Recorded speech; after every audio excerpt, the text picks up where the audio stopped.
Hello friends, good evening. This is LK Roy and you are watching my channel LK Success Academy. दोस्तों video start करने से पहले मैं ये बता देना चाहता हूँ कि मैं ऑलरेडी जॉब में हूँ और वीडियो बनाने के एकमात्र उद्देश्य स्टूडेंट को मोटिवेट करना है। फ्रेंड्स, 67th बीपीएससी को लेकर जिस तरह से पीछे घटनाएं सामने आई हैं उससे निश्चित रूप से स्टूडेंट के मन में बीपीएससी को लेकर अविश्वास की भावना जगी है। लोगों को बीपीएससी के प्रति बड़े स्तर पर मोह भंग हुई हैं और ये होना स्वाभाविक है। कई स्टूडेंट से मेरी बात हुई है जो ये बता रहे हैं कि आप या तो इसे छोड़ देना चाहते हैं या किसी दूसरे तरफ अपना रुख अपनाना चाहते हैं।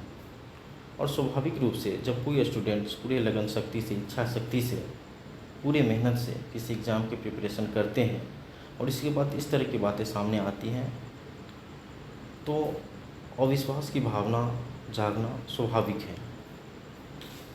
उसमें भी कई सारे स्टूडेंट इस तरह के होते हैं जो फाइनेंशियली पूरी तरह से अपने पेरेंट्स पे डिपेंडेंट होते हैं। स्टूडेंट को कमरे के खर्चे, अपने मेंस के खर्चे, कई तरह के खर्चे होते हैं।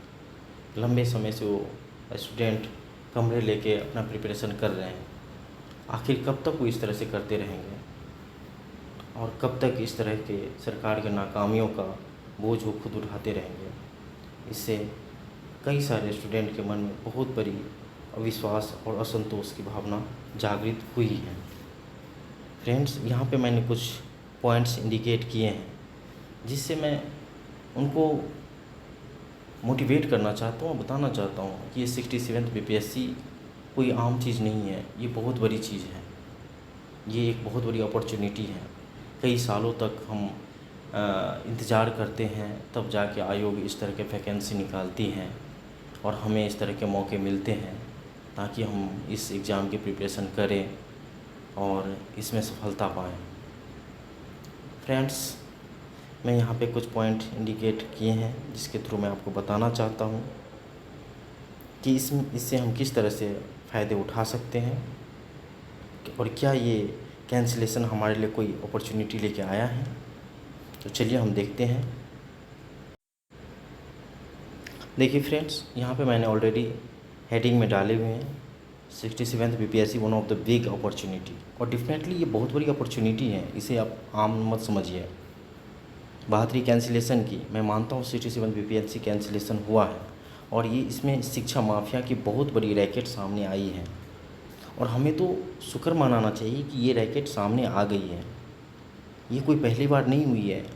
ये 66th में भी, 64th में भी पीछे दरवाजे जैसे इस तरह की घटनाएं सामने, मतलब इस तरह की घटनाएं होती रहती थी लेकिन ये सामने नहीं आती थी। ये हमें शुक्र मनाना चाहिए कि 67th बीपीएससी के माध्यम से ये बातें सामने आई हैं। मीडिया को हम धन्यवाद देना चाहते हैं कि मीडिया ने इसे बड़े स्तर पर फैलाया है और सरकार को मजबूर कर दिया है कि वो कुछ न कुछ अपना ऐसा कदम उठाए ताकि इस तरह की घटनाएँ सामने ना आए। दूसरा हेडिंग मैंने जिस तरह से यहाँ पे डाले हैं कि you have lost only 3 months but save many attempt, what is the meaning of it, let's us understand it. Friends, मैं मानता हूँ कि 67th बीपीएससी कैंसिलेशन हुए हैं और ये आपके कुछ महीने बर्बाद कर दिए हैं। लेकिन आप सोचिए कि ये बातें अगर सामने नहीं आती तो क्या होता। कभी आपने ये बात सोचे हैं? अगर आप सोचेंगे तो आप जान पाएंगे कि इससे तो मात्र 2 या ढाई या मुश्किल से 3 महीने बाद री एग्ज़ाम कंडक्ट करवाया ही जाएगा।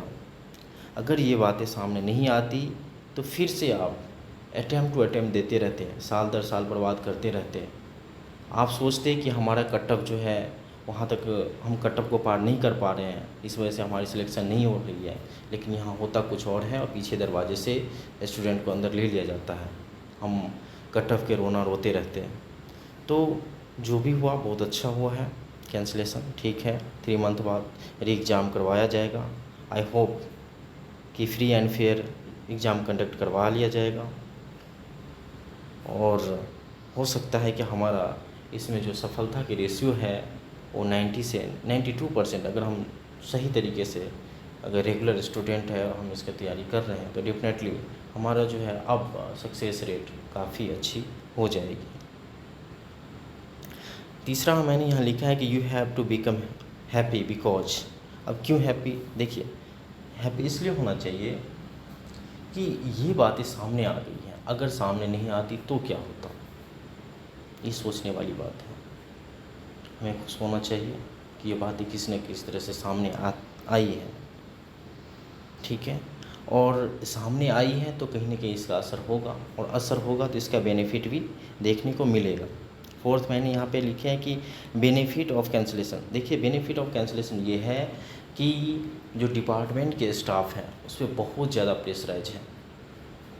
वो अपनी बदनामी को जो है उस पे बदनामी को सुधारने के लिए, कहीं न कहीं अपना रेपुटेशन सुधारने के लिए वो अपनी तरफ से पूरे प्रयास करेगा, और हो सकता है कि इस प्रयास में फ्री एंड फेयर एग्ज़ाम लिया जाए।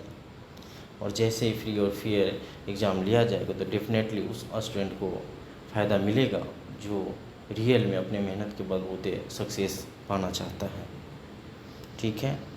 दूसरी बात मैं ये भी बता देना चाहता हूँ कि ये जो बेनिफिट ऑफ कैंसिलेशन है, ये आप देखेंगे और देखे होंगे कि अगर आप सीडीपीओ के एग्ज़ाम दिए होंगे तो उसमें स्पष्ट रूप से आपको देखने को मिला होगा। वहाँ पे इतना टाइट सिक्योरिटी और इतना टाइट चेकिंग था, इतना हरकत में वहाँ के स्टाफ थे, जिससे स्पष्ट देखने को मिल रहा था कि वाकई इन लोगों पे कहीं ना कहीं असर हुआ है। और मैं मानता हूँ कि इसका जो है असर 67 बीपीएससी जब कंडक्ट करवाया जाएगा तो उसमें भी आपको देखने को मिलेगी, और वहाँ के जो स्टाफ है वो 100% अपना देने की कोशिश करेंगे और फ्री एंड फेयर एग्ज़ाम लेने की कोशिश करेंगे। फाइव्थ मैंने यहाँ पे इंडिकेट किए हैं कि how to clear cut off in easy way. Friends, मैं आगे, वैसे तो मेरे पास समय की बहुत दिक्कत होती है। आज देखिए 11:30 बजे के आसपास मैं अभी वीडियो बना रहा हूँ, फिर भी मैं कोशिश करूँगा कि कुछ ऐसे क्वेश्चन का सेट बना के आप लोगों के सामने लिया जाए, ताकि बहुत ही कम समय में कम से कम कट ऑफ को ज़रूर पार कर लिया जाए। हमें सिर्फ कट ऑफ पार करना है, पीटी सिर्फ कट ऑफ के लिए होता है, और बस कट ऑफ पार करना है, हमें इसमें पीएचडी नहीं करनी है। और जैसा कि आप अगर रेगुलर स्टूडेंट हैं तो आप देखे होंगे कि इसमें 60 से 70% ऐसे क्वेश्चन होते हैं जो इजी वे में लोग बना सकते हैं। ओनली 25 या 30% क्वेश्चन पे जो है कंपटीशन होता है, और मैं कोशिश करूँगा कि वही 25 या 30% क्वेश्चन को किस तरह से इजी वे में प्रिपेयर कराया जाए, ताकि आपका जो कट ऑफ है उसको इजी वे में क्रॉस किया जा सके। तो अगर आपको वीडियो अच्छा लगा है तो ज़रूर इसको सब्सक्राइब कर लें, ताकि आगे जो भी मैं वीडियो बनाऊँ वो आपके सामने इसका नोटिफिकेशन आते रहें और आप इसका लाभ उठाएँ। धन्यवाद, थैंक यू।